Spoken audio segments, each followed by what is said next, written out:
심으로 감사드립니다. 아버지 하나님, 부족한 저희들이 시간 내 저희들을 사랑해 주시고 저희들을 또 도와주시사 저희가 이렇게 모여 앉아서 아버지 하나님 조그마한 단을 쌓고서 예배를 드리고자 합니다. 아버지 하나님이시여, 단위에 세우신 주의 종이 함께 계시고 그의 입에서 나오는 모든 말씀이 저희 가슴들을 찌개고 뽀개고 불살릴 수 있으면 저희들의 심령을 불태워 주시도록 주님 도와주옵소서. 아버지 하나님, 이 자리에 참석지 못한 형제들이 있습니다. 그들이 어디에 있든 간에 아버지 하나님 그들을 굳건히 지켜주시고 그들을 보호해주시길 믿습니다. 또 치라에 있는 자녀들과 또 그리고 위에 계신 늙으신 부모님들 위해 함께 하셔서 그들의 영과 육을 아버지 하나님께 지켜주시고 도와주시길 믿습니다. 비록 아버지 하나님 이 자리에서 다 구하지 못한 것이 있을 수 있사오나 아버지 하나님께서 저희들의 모든 것을 갖다 부족한 것을 다 지켜주시고 채워주실 믿습니다. 오늘 예배 주님 홀라 영광 받을 수 있는 그런 예배 자리에 될 수 있도록 하시고 마치는 시간까지 사탄의 틀 틈타지 않도록 함께 해주옵소서. 모든 것 아버지 하나님께 맡기면서 예수 그리스도의 이름으로 간절히 기도드렸습니다. 아멘. 아멘. 잘 되고 있어요? 감사합니다. 오늘은 지난 목요일 이어서 사도행전 21장 하겠습니다.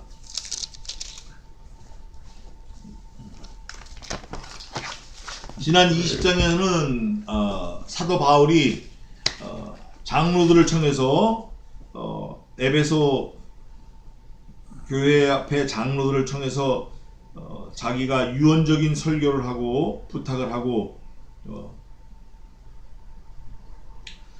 주와 및 그 은혜의 말씀께 교회와 성도들을 부탁을 하고 장로들에게 격려하는 그런 유언적인 그 설교를 했습니다.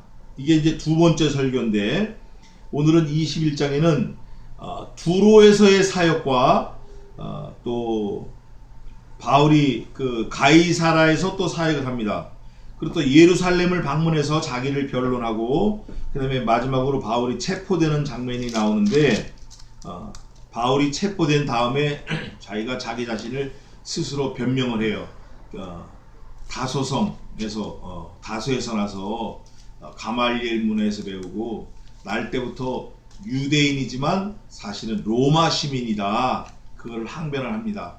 그러니까 사실은 바울이 자기가 로마 시민이라고 항변을 하는 그 속내에는 우리가 뭘 엿볼 수 있냐면 내가 내 스스로 로마 시민이 된 게 아니라 생내적으로 로마 시민권을 가진 사람이다. 이건 다시 말해서 내 스스로 영생을 얻은 게 아니라 나는 생내적으로 하나님의 은혜로 영생을 받은 하나님의 백성이다. 내가 과거에 어떻게 살았든지 그거는 아무 상관이 없다. 하나님이 나를 택해 주셨다. 일방적으로. 나는 죽을 죄인이지만 죽을 수밖에 없는 죄인이지만 나는 로마 시민권을 가질 수 있는 능력이 없는 사람이었지만 날 때부터 로마 시민권자였다. 나는 내 힘으로는 영생을 얻을 수 있는 사람이 아니지만 나는 생내적으로 태어날 때부터 하나님께서 만세전에 천국 백성으로 택해 주셨다. 이거를 오버랩 시켜서 아주 강조하는 장면이 마지막 절에 나와요. 21장 마지막 절에. 그런데 그 마지막 절을 고백하기까지 이 바울이 중간에 사건들을 쭉 만납니다. 쭉 만나서 그게 결국 마지막 몇 절이죠? 21장 40절 40절인가요? 21장 몇 절이에요? 나는 날 때부터 39절에 유대인이라 그러면서 자기가 로마 시민권자라는 걸 얘기하는 거예요. 40절 거기서 로마 사람에게도 자기는 얘기를 하고 반대로 또 유대인에게도 나는 너희와 같은 사람이다 이거 얘기를 해요. 그러니까 양쪽을 지금 왔다 갔다 한다라는 그 의미는 바울 사도가 자기가 그걸 취사 선택한 게 아니고 날 때부터 생내적으로 하나님의 은혜로 유대인이지만 로마 시민권자로 살게 하셨다. 우리가 여기서 뭘 전제로 딱 듣고 갖고 가야 되면 내가 이 땅에서 사는 죽을 수밖에 없는 육체를 가지고 사는 사람이지만 우리는 어디 사람이죠? 천국 사람이에요. 천국 백성이에요. 그거를 머리에 염두에 두고 오늘 21장을 쭉 살펴가면 내가 바울 입장에서 내가 은혜를 입은 사람으로서 확 느낌이 옵니다. 그러니까 내가 비록 이 땅에 안 먹으면 배고프고 아까 그 뭐 2끼 안 먹었다가 배가 고팠고 과자를 막 쏟아 붓는데 안 먹으면 배고프고 죽을 것 같은 사람임에도 불구하고 원래는 예수 그리스도의 보혈로 말미암아 영생을 받기로 작정된 천국 백성이라 그 말이에요. 그거를 머릿속에 꽉 심어놓고 21장을 보시자 그 말이에요. 자, 21장 1절입니다. 여기서 우리가 말하는 건 누구누구를 말하죠? 누가, 이 글을 쓴 누가, 또 사도 바울, 또 여기에 나오는 같은 전도자 누가 있냐면 누가 있어요?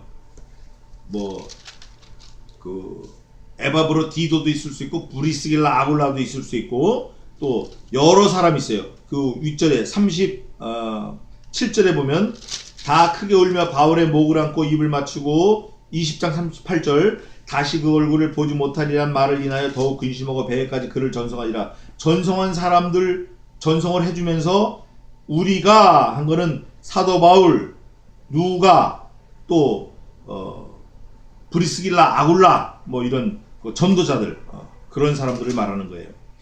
그래서 우리가 저희를 작별하고 거기에 있는 사람들 조금 전에 읽었던 37절에 다 20장 37절에 다 크게 울며 바울의 목을 안고 입을 맞추고 이 사람들 거기에 저 에베소 성에 남아있을 장로들 교인들 이 사람들하고 헤어지면서 저희를 작별하고 행선하여 바로 고스로 가서 여기서 이제 고스가 나오는데 제가 이제 이거는 다 한꺼번에 말씀드리려고 20장에 나오는 것도 말씀을 안 드렸어요. 또 여기 19장에도 나오는데 그 지명이 몇 개가 나오는데 제가 그걸 한꺼번에 다 하겠습니다. 이따가 고스로 가서 지명이에요. 고스는 이튿날 로도에 이르러 로도도 지명입니다. 이르러 거기서부터 바다로 가서 이제 해안에서 헤어졌기 때문에 배로 가는 거예요. 고스도 나오고 로도도 나오고 거기서부터 바다로 가서 이제 이 누가가 사도 바울의 행적을 이렇게 간단하게 이제 막 21장에는 얘기를 한 게 몇 군데 있는데 그게 이제 1절에 나오고 2절에 베니게로 이제 또 다른 동네죠. 베니게로 건너가는 배를 만나서 타고 가다가 구브로 이것도 또 다른 동네예요. 구브로를 바라보고 이를 왼편에 두고 구브로라는 동네가 왼편에 있고 수리아로 행선하여 두로에서 상륙하니 거기서 배가 짐을 풀려 함이로라. 이제 우리가 이거 참 상상하기 어려운 게 1절 2절인데 어쨌든 바울이 지중해 연안의 여러 지역들을 이렇게 누가와 함께 전도 여행을 다녔다. 이게 이제 3차 전도 여행을 다니는 건데 그러면 우선 지명이 뭐가 나왔죠? 고스, 또 로도, 또 구브로, 두로 이렇게 나와 있는데 그 지명을 한번 보겠습니다. 고스는 먼저 고스는 밀레도 남쪽 그냥 듣기만 하시면 돼요. 뭐 이거 뭐 저거 한 거 아니니까 중요한 거 아니니까 남쪽 68km 또 작고 비옥한 섬인데 명주하고 소음이 많이 났다 그래요. 그러니까 목화를 좀 심었던 것 같아요. 또 고약의 산지야. 고약 알죠? 우리 대한민국에 이명래 고약이 있는데 고약의 산지고 그 유명한 의사 히포크라테스의 고향입니다. 그래서 지금도 몇천 년이 지났는데도 지금도 의사가 되려고 그러면 뭐를 선서하죠? 히포크라테스 선서를 합니다. 간호사가 될 때는 뭘 선서하죠? 나이팅게일 선서. 네. 그래서 거기는 아주 커다란 아주 큰 의과대학이 있었고, 또 그 이튿날에는 로도에 이르렀다. 로도는 도데 케네스 제도 중 제일 큰 섬인데 북동쪽의 끝도시예요. 해양의 요새고 또 장미꽃이 많았다 그래요. 장미의 섬이라. 장미의 섬이다. 장미의 섬. 그 일조량이 엄청나게 좋아가지고, 그러니까 구름이 없고 해가 일찍 뜨고 늦게 지는 거예요. 일조량이 많아서 장미가 잘 됐다 그래요. 그래서 이제 향수 같은 것도 많이 만들고, 그래서 소아시아 대륙에서 19.2km 떨어졌는데 세계 7대 불가사의 하나인 그 아폴로 신상, 아폴로 신 알죠? 그 신상이 그 당시에 넘어져 있었는데 BC 270년 그 당시에는 넘어져 있었대요. 길이가 32m. 근데 BC 224년에 무너진 그 아폴로 신을 로마 군대가 세웠다 그래요. 역사적으로 그런 게 있었다. 그러니까 고스에는 의대가 있는 히포크라테스가 태어난 데고, 로도는 그 아폴로 신상이 있던 데고, 2절에 베니게는 제가 없네요. 베니게도 그 신상이 있던 데인데, 가다가 구브로가 이제 그 키프로스 말하는 건데, 베니게는 팔레스타인 북쪽으로 두로와 시돈을 포괄하는 그 넓은 지역을 말하는 거고, 구브로는 바다라와 두로의 중간 지점, 바다라는 이제 그 다음에 또 나올 거예요. 바다라 중간 지점. 수리아는 팔레스틴 서북방 지중해 연안 남쪽에는 두로가 있는 도시, 뭐 이렇게 돼 있어요. 그런데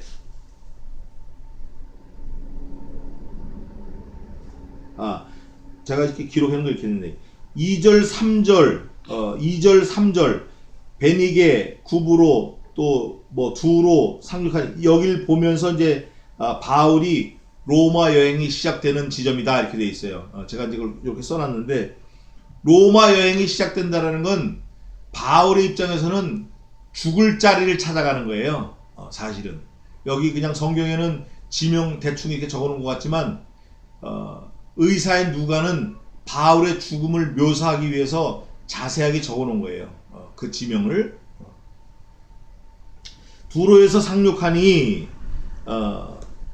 거기서 배가 짐을 풀려 함이로라. 그러니까 두로에 내리는 거, 배 타고 이렇게 왔다 갔다 하다가 4절입니다. 제자들을 찾아. 여기서 제자들을 찾았다라는 거는 사도 바울이 오랫동안 여러 여행을 1차 여행, 2차 여행을 다니면서 제자들을 많이 만들었는데, 그 제자들이 여기도 있을 거다라고 사람들을 보내서 바울이 왔다라고 얘기를 하라고 자꾸 사람들을 보내가지고 제자들이 있으면 모이게 한 거예요. 말하자면 사경회를 하기 위해서 제자들을 찾은 거예요.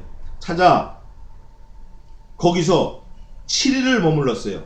7일, 한 주간을 머물더니 그 제자들이 성령의 감동으로 바울더러 예루살렘에 들어가지 말라 하더라. 일주일 동안 말씀을 주고받고 자기 스승인 바울에게 사경회 말씀을 들으면서 기도하는 중에 성령의 감동을 받았어요. 선생님, 제가 기도해 보니까 이번 여행에 예루살렘에 가지 마시고 로마는 안 가시는 게 좋겠습니다. 가시면 선생님 생명이 위험합니다. 이렇게 권고를 받은 거예요. 제자들에게. 예루살렘에 들어가지 말라 하더라.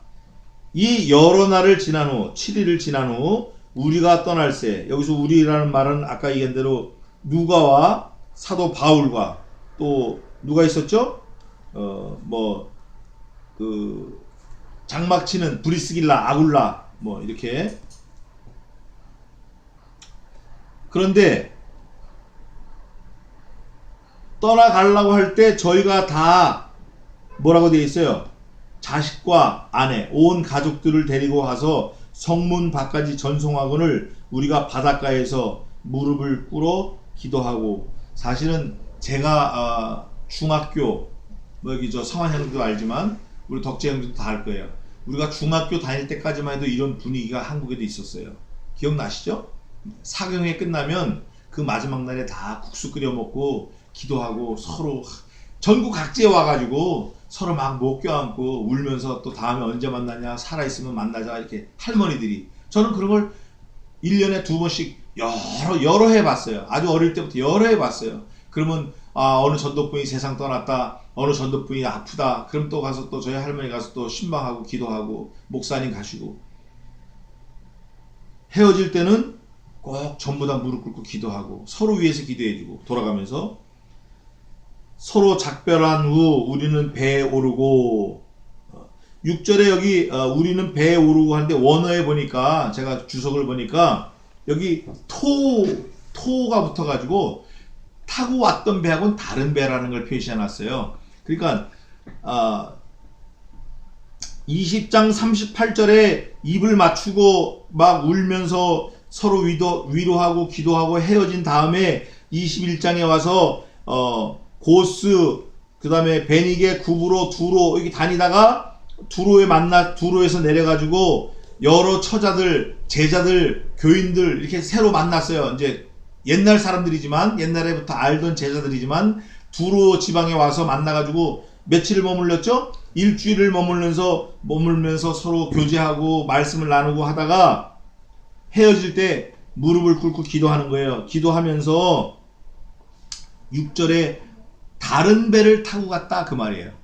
다른 배를 타고, 올 때 배 말고 일주일 정도 지난 다음에는 다른 배를 타고 저희는 집으로 돌아가니라. 다른 배를 타고 왔고 처자들을 다 데리고 와서 무릎 꿇고 기도한 교인들, 제자들은, 바울의 제자들은 같이 일주일 동안 지내면서 말씀을 듣고 다시 집으로 돌아갔어요. 그래서 어디에서 사역이 끝났죠? 두로의 사역이 끝났어요. 두로 지방의 사역이 끝났어요. 그 다음에 두로로부터 이제 배를 타고 가는 거예요. 다른 배를 타고 다 행하여 둘레마이에 이르러 형제들에게 안부를 묻고 그들과 함께 하루를 있다가, 하루 안부 전하고 그 다음날 잠자고 또 바로 또 떠나는 거예요. 이튿날 떠나 가이사라에 이르러, 이제 가이사라의 사역이 또 시작되는 거예요. 가이사라에 이르러 7, 그 다음에 뭐라고 돼 있어요? 집사 중 하나인 전도자. 이 굉장히 중요한 말씀이에요, 이거. 제가 어저께 앉아가지고 이 말씀 붙들고 오랜 시간 좀 성경을 들여다보고 참고했는데, 주석도 보고, 요걸 제가 좀 설명을 하겠습니다. 7 집사 중 하나인 전도자 빌립의 집에 들어가서, 근데 7 집사라는 말은 작게 써있고 중 하나인 전도자로 돼 있죠. 그러니까 이 7 집사, 원래 집사라는 말이 없을 수도 있어요. 네, 없을 수도 있는데, 전도자 빌립의 집에 들어가서 유하니라. 이튿날 떠나 가이사라에 이르러 전도자 빌립의 집에 들어가 유하니라. 전도자 빌립이 누군지도 모르는데 무조건 쑥 들어간 게 아니에요. 어떻게 한 것 같죠? 오랫동안 알고 지냈던 사람이에요. 자, 이게 사도행전 6장으로 가서 봅시다. 사도행전 6장. 제가 어제 사도행전 6장을 보고 이제 좀 많이 놀랐는데, 6장 3절 한번 읽어보세요. 형제들아, 너희 가운데서 성령과 지혜가 충만하여 칭찬 듣는 사람 7을 택하라. 우리가 이 일을 저희에게 맡기고. 자, 7을 택하라. 사도는 원래 몇 명이에요? 12. 집사는 7이에요. 그러니까 사도는 아닌데 집사는 틀림없어. 7. 그 7 중에 이름이 그 다음에 나와 있는데 누군가 있나 봅시다. 5절 한번 읽어보세요. 우리가 이 말을 기뻐하여 믿음과 성령이 충만한 사람 스데반과 또 빌립. 스톱. 스데반과 빌립과, 이 누가 의사가 이 이름을 나열할 때는 가나다 순, ABC 순, 나이 순, 이게 아니라 그 사람들의 믿음, 또 바울과의 관계, 이런 순으로 이름을 적었다 그래요. 근데 스데반 다음에 누가 나오죠? 빌립이 나와요. 근데 스데반은 몇 장에서 죽어요? 6장에서 죽어요. 스데반은 6장에서 순교합니다. 그 다음에 6장에서 이제 나와가지고 7장에서 죽나요? 6장에서 쭉 얘기하다가 7장에서 죽어요. 59절에 7장 59절에 죽는데, 그 다음에 나오는 스데반 집사 다음에 나오는 사람이 빌립인데, 빌립은 죽어야 안 죽어요? 죽는 장면이 없어요. 없고 여기서 사라졌다가 지금 21장에 빌립이 나와요. 그러면 6장에 빌립 집사가 7 집사로 임명받았다가 21장에 나오는 그 기간이 우리가 얼마인지는 잘 몰라. 그런데 봅시다. 21장으로 돌아와서 8절에 전도자 빌립의 집에 들어가서 유하니라. 그 전에는 그 직분이 집사였었잖아요. 그런데 여기 누가는 지금 21장에서 전도자라고 얘기를 해요. 전도자. 왜 전도자라고 얘기하나? 8절 읽어보세요. 8절. 이튿날 떠나 가이사랴에 스탑. 이르러 어디에 이르렀다? 가이사랴. 가이사라. 자, 그러면 다시 사도행전 6장으로 와가지고 6장으로 와가지고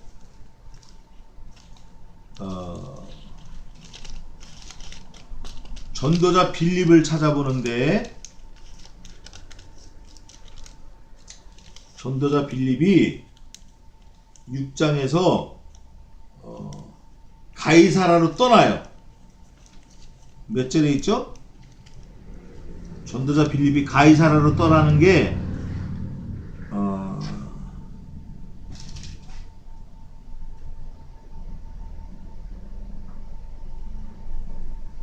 8장 40절 한번 보십시다. 6장에는 8장이네. 8장 40절.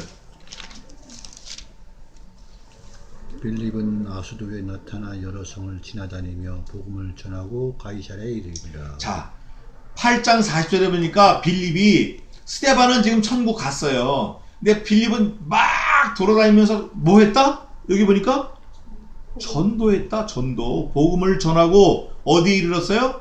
가이사랴에 이르렀어요. 그 다음에 나타난 게 21장에 나타났어요. 8장 40절에 딱 그 다음에 빌립이 없어요. 없어지고 여기 나타나요. 그러니까 가이사랴에 오랫동안 살았겠죠? 전도하다가 오랫동안 사는 거예요. 그때 떠났는데 가이사랴에 가서 지금 이제 만났으니까. 근데 몇 년을 지났나? 이제 성경을 보니까 9절 한번 읽어보세요. 21장 9절. 그에게 딸 넷이 있으니 천으로 예언하는 자라. 딸이 몇 명 생겼어요? 넷. 4명이 생겼어요. 근데 딸이 4명 생기고 나이가 많아요. 그래서 성경에 보니까 주석에 보니까 20년이 지났다 그래요. 딸 나이를 보고 20년을 지났다 그게 아니라 사도 바울이 여행한 횟수를 보니까 누가 의사인 누가가 기록한 연수를 보니까 딱 20년이 지났어요. 20년. 그 20년을 지나서 보니까 이 가이사라에 전하는 전도자 빌립에게 변화가 뭐가 있냐면 딸이 몇 명 생겼다? 넷이 생겼어요. 그런데 아버지를 닮아가지고 이 딸 넷이 다 뭐 하는 사람들이에요? 예언하는 사람들이에요. 예언이라고 해서 뭐 이런 예언이 아니에요. 2016년 12월 달에 한국에 전쟁이 날 거다, 뭐 할 거다, 뭐 로켓가 쏘아질 거다, 달이 없어질 거다, 핏빛이 이런 예언이 아니라 주님의 말씀을 전하는 전도자가 돼 있었다 그 말이에요. 아버지처럼 이 딸 넷이 다 말씀에 충실한 사람들이었다 그거예요. 얼마나 감사한 일인지 몰라요. 아버지가 말씀을 잘 전하는 전도자가 되었고 집사였다가 전도자가 되었고 이 가이사라에 와서는 20여 년 동안 자리를 움직이지 않고 전도했어요. 복음을 전했어요. 그런데 가장 큰 열매로 말하자면 딸 넷이 다 전도자가 되었어요. 복음 증거자가 되었어요. 예언하는 사람이 되었고 10절에 보니까 여러 날 있더니 한 선지자 아가보라 하는 이가 유대로부터 내려와 여러 날 있으니까 유대에서 아가보라 하는 선지자, 이 사람도 선지자예요. 선지자가 바울이 와서 있다라는 얘기를 듣고 내려온 거예요. 내려와가지고 11절 우리에게 와서 여기 빌립과 함께 20년이 지난 그때에 빌립 또 누가 사도 바울 브리스길라 아굴라 뭐 이런 전도자들 있잖아요. 전도대들 그런 사람들한테 와가지고 바울의 띠를 가져다가 자기 수족에 잡아매고 말하기를 바울이 허리띠가 있었는데 약간 넓은 허리띠 그 당시에는 속옷 겉옷이 없었잖아요. 이런 양복 넥타이 이런 게 없었다고 그냥 보재기로 그냥 뜬 걸 갖고 그냥 해요.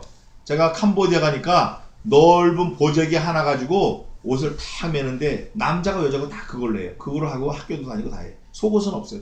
기가 막히게 해. 근데 기가 막히게 딱 쳐가지고 딱 집어넣고.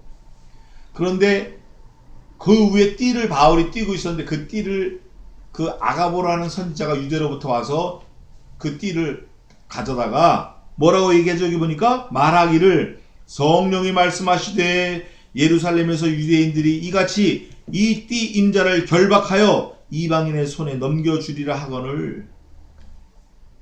아가보라는 선지자가 유대로 내려와 가지고 이 전도자들 일행에게 바울의 띠를 가져다가 자기 몸에다 딱 두르면서 말을 하는 거예요. 성령 하나님께서 내게 말씀하셨어요. 이 띠 임자가 내가 이렇게 띠를 띈 것처럼 이 띠 임자를 이렇게 올가매 가지고 넘겨주겠다고 합니다. 이렇게. 이 전도자니까 하나님으로부터 그 메시지를 받고 얘기를 해준 거예요. 하니까 넘겨주려 하니까 12절 우리가 그 말을 듣고 그곳 사람들로 더불어 바울에게 예루살렘으로 올라가지 말라 권하니. 그래서 그 얘기를 듣고 바울한테 얼른 뛰어가가지고 아가보가 유대로부터 왔는데 당신의 띠를 이렇게 흉내를 내면서 이 띠 임자가 잡혀갈 거다라는 걸 얘기합니다. 그러니까 예루살렘에 가지 마십시오. 로마에 가지 마시고 예루살렘에 가지 마십시다. 이렇게 한 거예요. 그랬더니 13절 같이 한번 읽어봅시다. 13절 시작. 바울이 대답하되 너희가 어찌하여 우로 내 마음을 상하게 하느냐. 나는 주 예수의 이름을 위하여 결박받을 뿐 아니라 예루살렘에서 죽은 것도 각오하였노라 하니. 우리가 이런 고백을 해야 됩니다. 이런 고백을 해야 돼요. 이런 고백을 하니까 그 고백을 듣던 주변에 있는 모든 전도자들, 빌립을 포함한 누가를 포함한 다른 이들이 뭐라고 대답을 했냐면 저가 권함을 받지 아니하므로 우리가 주의 뜻대로 이루어지이다 하고 어떻게 했어요? 더 이상 말 안 하는 거야. 바울이 워낙 강권하니까, 아주 강하니까 선생님 로마나 예루살렘에 올라가지 마십시다. 거기 가면 당신 죽습니다. 유대에서 일부러 온 아가보라는 선지자가 당신의 띠를 가지고 얘기했는데 성령 하나님께서 그런 예언을 하셨답니다. 말씀하셨답니다. 가지 마십시다. 막 울면서 얘기한 것 같아요. 얼마나 간절하게 얘기했겠어요.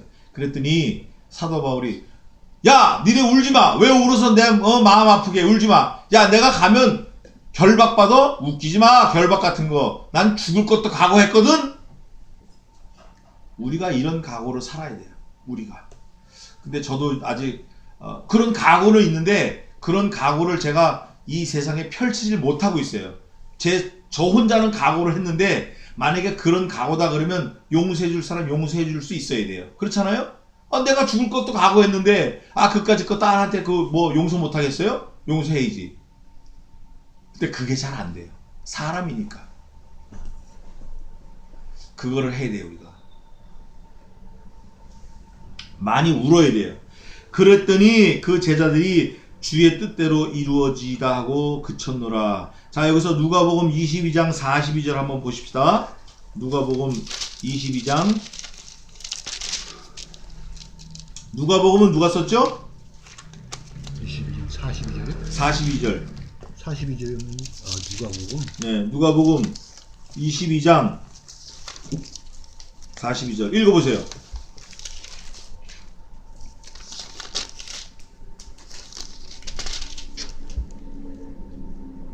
가라사대 아버지여 만일 아버지의 뜻이거든 이 잔을 내게서 옮기시옵소서. 그러나 내 원대로 나옵시고 아버지의 원대로 되기를 원하나이다 하시니. 누가 하신 말씀이에요? 예수님이 하셨어요. 사도 바울이 부활의 주님을 다마스커스 가다가 만났어요. 만나서 아라비아 광야에서 3년 동안 신학교를 다녔어요. 아라비아 광야에서 3년 동안 신학을 하나님으로부터 받은 거예요. 아나니아로도 배우고 다 배웠어요. 배울 때 주님을 가장 많이 닮은 게 바울이에요. 가장 많이 주님의 사상을 물려받은 게 바울이에요. 부활의 주님을 만나서 3년 동안 아라비아에서 있으면서 말씀을 배웠으니까. 그럴 때 바울이 이런 고백이 나오는 거예요. 바울이 뭐라 그랬죠? 지금 누가복음 보니까, 사도행전 보니까 예루살렘에서 죽을 것도 각오하였노라 하니까 바울의 그 사상을 받은 제자들이 바울의 입장에서 똑같은 말을 뱉어낸 거예요. 그러니까 예수님, 바울의 제자들 다 일맥상통하는 거예요. 누구 뜻대로? 주의 뜻대로. 바울도 주님의 뜻대로, 바울에게 그 신앙을 전수받은 제자들도 주의 뜻대로 이렇게 나가는 거예요. 그게 죽음이 올지라도, 포박이 올지라도, 죽음이 올지라도 주님의 뜻대로, 주의 뜻대로 이루어지다 하고 그쳤노라. 자, 사도행전도 누가가 썼잖아요. 누가복음도 누가가 썼잖아요. 바울의 입장을 누가가 지금 변론하고 있어요. 이게 다 한 줄에 딱 꿰어진 거예요. 누구의 뜻만 이루어지면 되죠? 주님의 뜻만 이루어지면 되는 거예요. 이 여러 날 후에 행장을 준비하여 예루살렘으로 올라갈 때, 그러니까 이 사건 후에 여러 날 동안 준비하는 거예요. 뭘 준비했죠? 행장을 준비했어요. 무슨 행장이죠? 죽을 행장이야, 이게. 자기 죽음의 자리에 가는 행장이에요. 그 행장을 준비하고 하여 예루살렘으로 올라갈 때 가이사라의 몇 제자가 함께 가며 오랜 제자 구브로 사람 나손을 데리고 가니, 여기서 말한 오랜 제자는 누가는 오랜 제자라고 표현을 했지만 여기서 말한 오랜 제자라는 뜻은 한번 찾아봅시다. 사도행전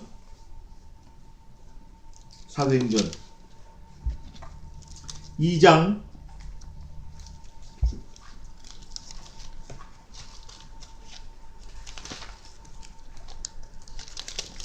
1절 한번 읽어보세요. 오순절날에 이미 이름에 저희가 다 같이 한 곳에 모였더니, 성령 강림 주일날 저희가 할 때 요 저희 안에 다 들어있는 거예요. 나손이 이 안에 있었어요. 몇 명이 있었죠? 그때 120명이 있었어요. 거기 보니까 여기 나손을 뭐라고 표현했어요? 여기 구브로 사람 나손을 이렇게 돼 있죠? 구브로 사람 나손을 하는데 여기 보니까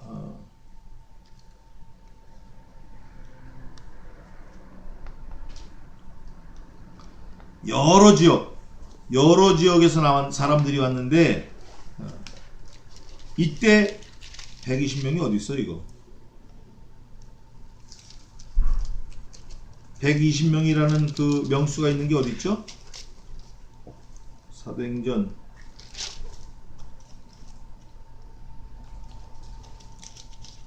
1장 15절 한번 읽어보세요. 사도행전 1장 15절. 모인 무리의 수가 한 120명이나 되더라. 네, 120명 중에 예수님의 제자들, 또 각 지역에서 온 사람들, 그 중에 구브로 사람 나손이 거기 들어 있었어요. 이거를 누가가 알고 있는 거예요. 누가가. 그러니까 20년 전이지만 그때 사건을 누가가 다 기록하고 누가가 알기 때문에 여기서 뭐라고 21장에 뭐라고 얘기했냐면 21장에 나손을 말할 때 뭐라고 얘기했다고요? 나손을 표현할 때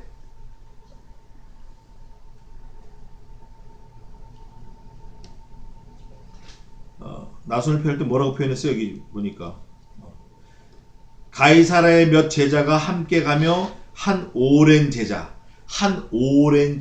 이렇게 오랜 제자 20년 전의 사건을 20년 전에 훨씬 전의 사건을 누가가 기억하면서 그때 이 사람이 거기 있었지, 그 현장에 마가의 다락방 120명 중에 이 사람이 있었지, 그렇게 하고 이름을 적어준 거예요. 구브로 사람 나손을 데리고 가니 이는 우리가 그의 집에 유하려 함이라. 나손이 20년 전부터 바울의 제자고 성령을 받은 사람이고 예수 믿는 사람이고 신앙인이고 전도자고 이러기 때문에 그 사람 집에 가는 게 바울의 입장에서는 편해요.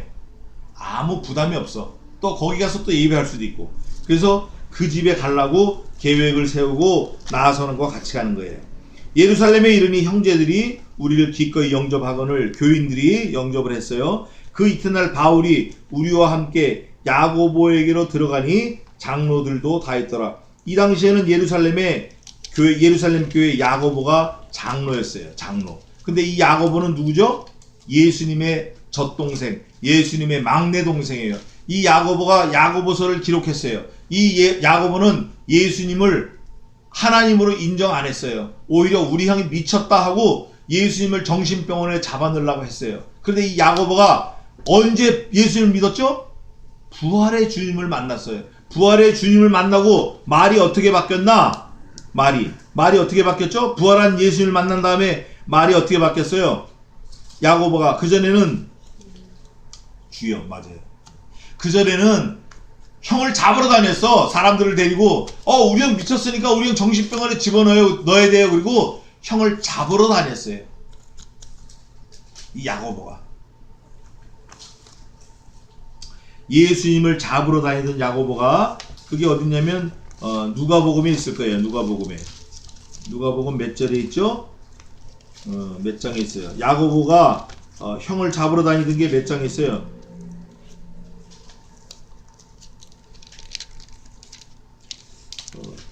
또 갑자기 또 나와가지고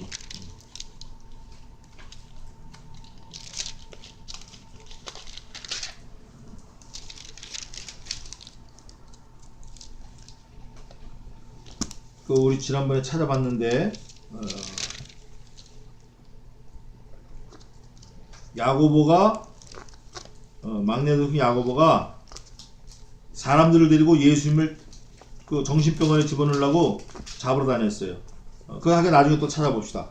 그 야고보가 부활의 주님을 만난 다음엔 뭐라고 고백을 하냐면 야고보 1장 1절 한번 읽어보세요.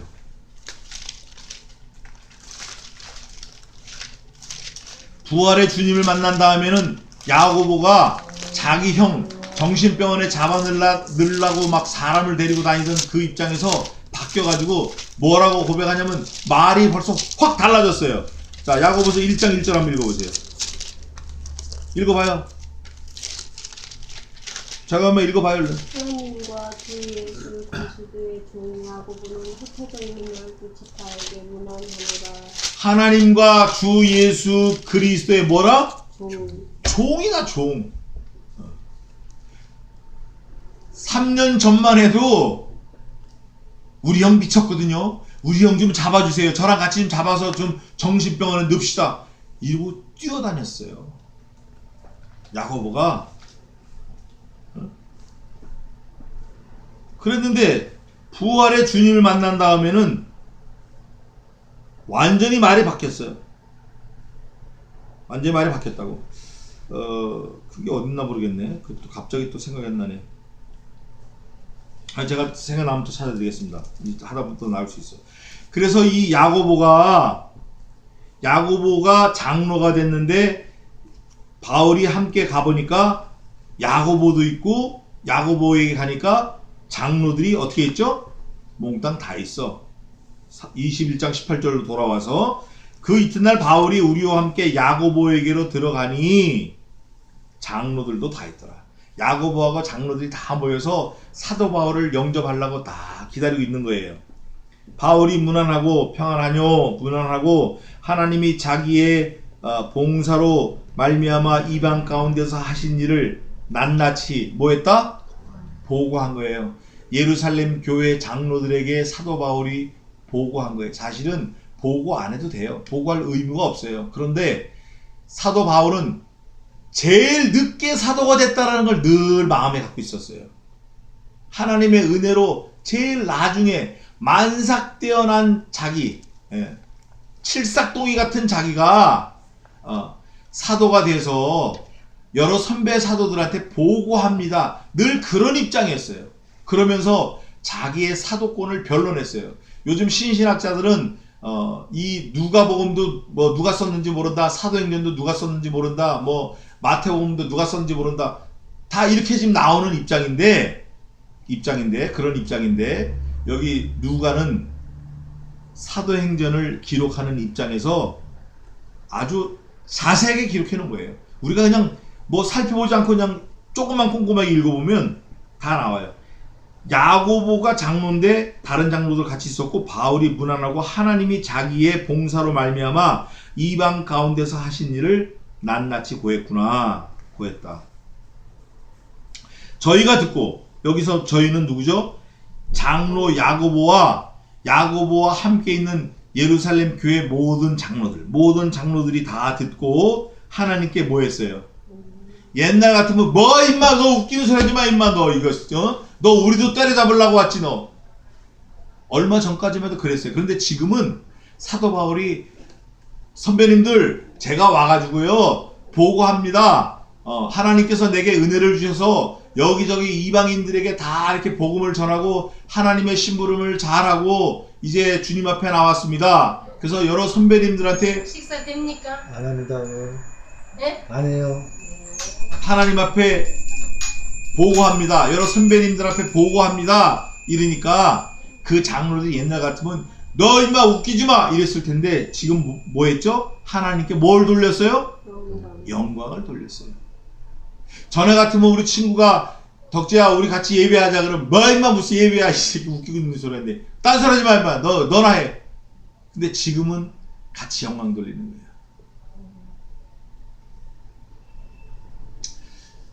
뭐 한 몇십 년 전에 우리 친구 재광이 아빠에게 내가 미국에서 전화할 때 같으면 이렇게 뭐 이런 얘기 전혀 할 감도 못 잡았는데 지금은 다 우리가 머리를 조아리고 하나님께 예배하고 하나님께 영광 돌리는 게 저는 이거 하나만 해도 오늘 죽어도 저는 감사해요.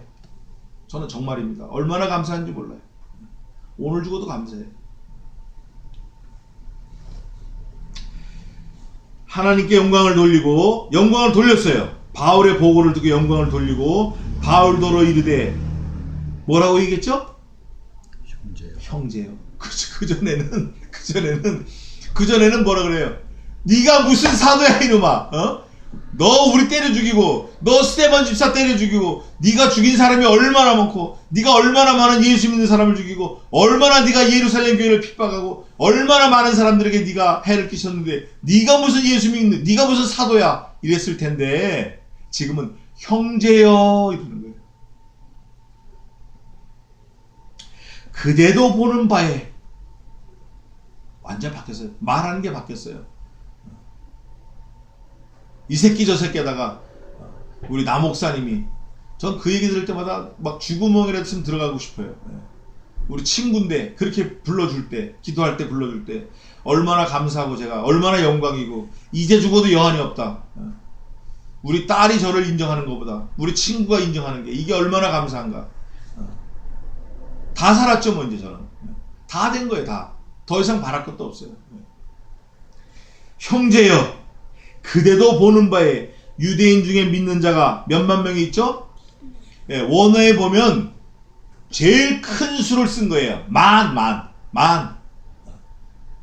천에 열을 곱한 거, 백에 백을 곱한 거. 그 이상은 씌울 수가 없어요. 그 이상은. 그래서 그냥 만이 많다 이렇게 얘기한 거예요. 수만 명이 있으니 다 율법에 열심히 있는 자라. 너 율법 알지 바울? 너와 같이 율법에 열심히 있는 사람이야.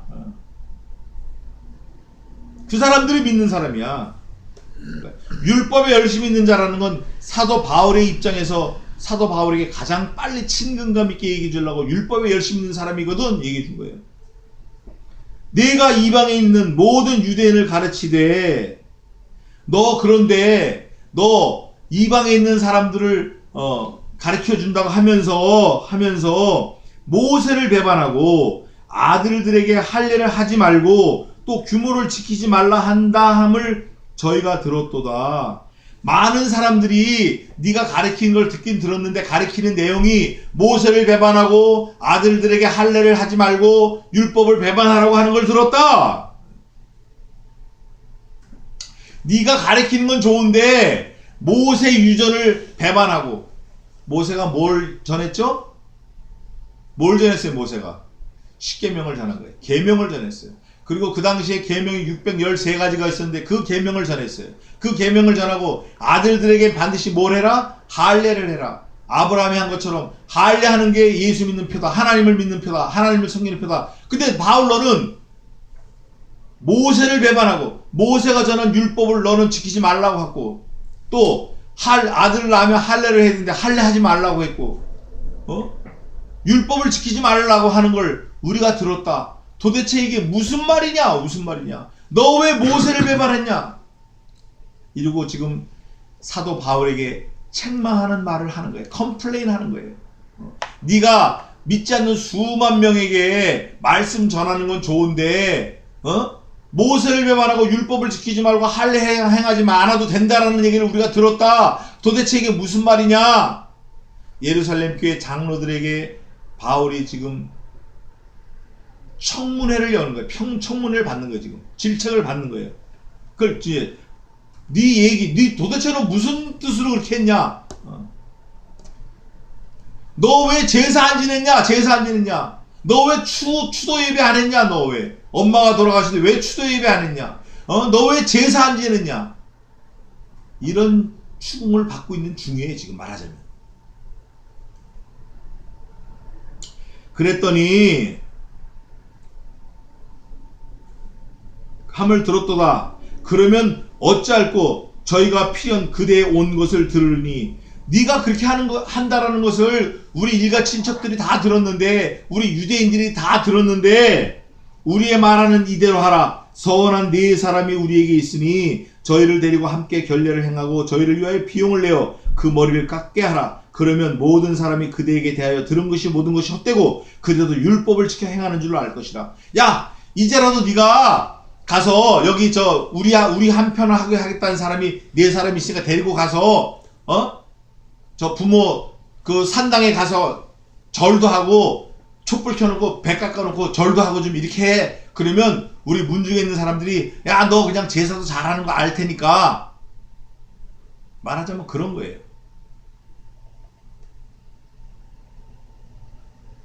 할례를 시키라. 할례. 여기 네 사람 있어. 남자 네 사람, 예수 잘 믿겠다고 한 사람 네 사람 있으니까 데리고 가서 할례를 시켜라. 지금 장로들은 유대인들이 들고 일어날까봐 바울을 변론하기 위해서, 바울을 보호하기 위해서 네가 이렇게 그냥 할례를 해라. 형식적으로. 그러면 우리가 너를 아니야, 이 바울이 모세 유전 할례 다 했어. 변론할 수 있게 좀 해라. 바울의 입장을 도와주려고 좀 야고보와 모든 장로들이 하는 거예요. 그러니까 이 야고보와 모든 장로들은 아직까지는 걸쳐놓고 믿는 거예요.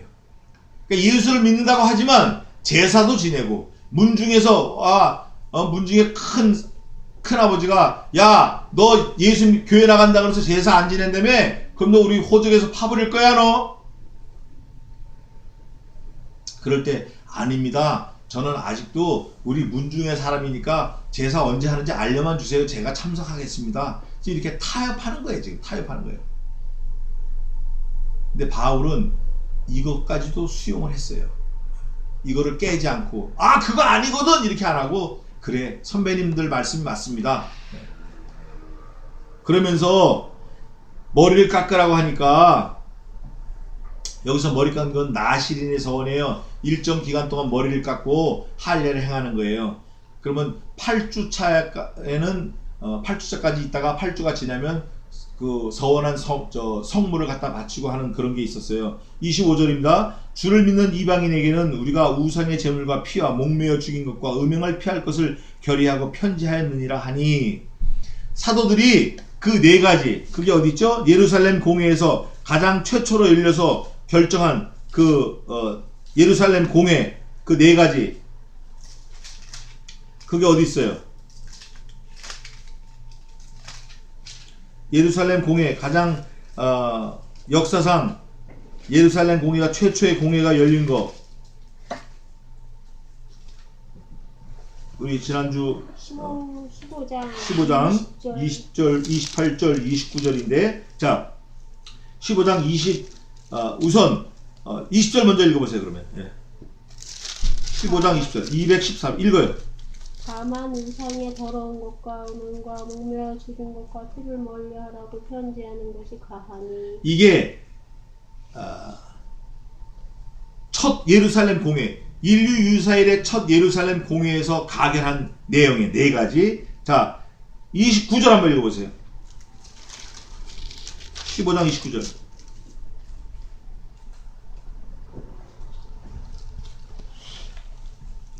읽어요, 얼른. 우상의 제물과 피와 목매어 죽인 것과 음행을 멀리하지니라. 이에 스스로 상가면 잘 되리라. 평안함을 원하는 하였더라. 여기에 축복 기도까지 해준 거예요. 평안하라, 잘 되라. 이 네 가지를 지키면 우상의 제물, 피, 목매어 죽인 거, 음행. 이게 15장 6절에 사도와 장로들이 이 일을 의논하려 모여 첫 예루살렘 공회에 결정한 거예요. 그거를 얘기하면서 주를 믿는 모든 이방인에게는 우리가 우상의 제물과 피와 목매어 죽인 것과 음행을 피할 것을 결의하고 편지하였느니라니 15장에 있었던 20절에 있었던 29절에 있었던 그 예루살렘 공회의 내용을 우리가 다 전했다. 26절입니다. 사도행전 21장 26절 바울이 이 사람들을 데리고 이튿날 저희와 함께 결례를 행하고 성전에 들어가서 각 사람을 위하여 제사 드릴 때까지 결례에 만기된 것을 고하니라. 8주 동안 기다렸어요. 이 네 사람 받아서 제자 네 사람 데리고 가서 머리를 깎고 할례를 행하고 8주 동안 기다려서 그 나시린의 서원의 기간이 될 때까지 교회 안에서 기다렸어요. 결례의 만기가 된 것을 구하니라. 기다렸다가 야 이제 우리가 나시린의 서원의 결례 그 기간이 끝났다 이러고 이제 예루살렘 교회에다가 고한 거예요. 자 오늘 요까지만 할 텐데 내용은 뭐냐 하면 이제 이 지금 누가가 쓴 이 지금 우리가 본문 읽은 이 내용은 뭐냐면 사도 바울은 유대교의 전통과 전혀 상관없이 일방적인 예수님 부활의 예수를 만났기 때문에 할례 뭐 율법 이런 거 다 필요 없이 믿음으로 구원받는다는 거예요. 그 믿음이 하나님으로부터 왔다. 예수 그리스도로부터 일방적으로 온 선물이다. 그래서 난 이걸 믿고 나간다. 유대인들은 전혀 반대예요. 야 할례 행해야 돼. 그러나 우리가 지난번에 예루살렘 공회 때 너하고 같이 다 디베이트해서 온 공회가 모여 결정한 거 4가지 그거 지킨다고 우리가 이방인들 믿는 사람들에게 다 보냈거든. 유대인들에게 다 편지했거든. 그럼에도 불구하고 모세 율법, 모세 유전 그거와 할례 이거를 유대인들 앞에서 좀 행하는 게 어떠냐 하고 절충안을 내놓은 거예요. 말하자면 제가 조금 전에 말한 것처럼 우리 문중의 법도는 아직도 제사하는 거니까 네가 제사 안 하고 뭐 물건 바치고 절은 안 하지만 참석하는 건 어떠냐 그 제사하는 그 당일에. 그랬더니 바울이 그래 알았어 그러면 할게 뭐 그게 뭐 별거냐 이러고 제사하는 자리에 갔지만 엎드려 절하고 이런 건 안 했다 그 말이에요. 하나님의 말씀에 위반되는 건 안 했다 그 말이에요. 그랬을 때에 사도 바울을 도우려고 하는 예루살렘에 있는 모든 장로들이 사도 바울보다 아직까지는 어디에 가깝죠? 율법에 가까워 아직까지는. 근데 사도 바울은 그 율법에서 완전히 자유로운 오직 믿음으로 구원받는다라는 그런 걸 갖고 있었던 거예요. 그러니까 신학적으로 보면 예수 그리스도의 부활을 받은 이 사도 바울이 모세 율법과 유전이 오직 믿음으로 구원받는다라는 그 뭐라 그럴까 그 트랜스퍼되는 그 약간 겹쳐지는 오버랩되는 그 아주 미묘한 시간 미묘하게 그 변화되는 그 시간을 사도 바울이 한 중심에 서 있는 거예요. 지금 우리는 그 중심을 확 지나온 시간을 살고 있고 예루살렘 그 교회 그 당시에 믿는 성도들은 그 전에 율법이 지배했던 그 시대에 살고 있었고. 그러나 제가 오늘 드리고 싶은 말씀은 과거나 아주 오래전이나 사도 바울이 있던 때나 지금이나 무엇으로 구원받죠? 예? 무엇으로 구원받아요? 오직 믿음으로 구원받아. 뭘 믿어요? 오직 예수 그리스도로 믿어야 돼요. 과거에는 오실 메시아를 믿어야 구원받았고 사도 바울 당시에는 오신 메시아를 믿어야 구원받았고 지금은 다시 오실 메시아를 믿어야 구원받는 거예요. 그러니까 결론은 예수 그리스도 한 분 외에는 우리를 구원할 자가 있다 없다? 없다. 그게 모세 율법이든 사도 바울의 할례든 어떤 것이든 우리를 영벌에서 영생으로 옮길 것은 없다. 뭐 하나만 있죠? 예수 그리스도 한 분밖에 없다. 저는 그거를 강하게 좀 말씀을 좀 드리고 싶은 거예요. 여기 지금 사도 바울도 그렇고 예루살렘 장로들도 그렇고 그 사이에서 계속 갈등 구조를 지금 같이 갖고 가고 있는 거예요. 예루살렘 공회에 다 결정을 했는데도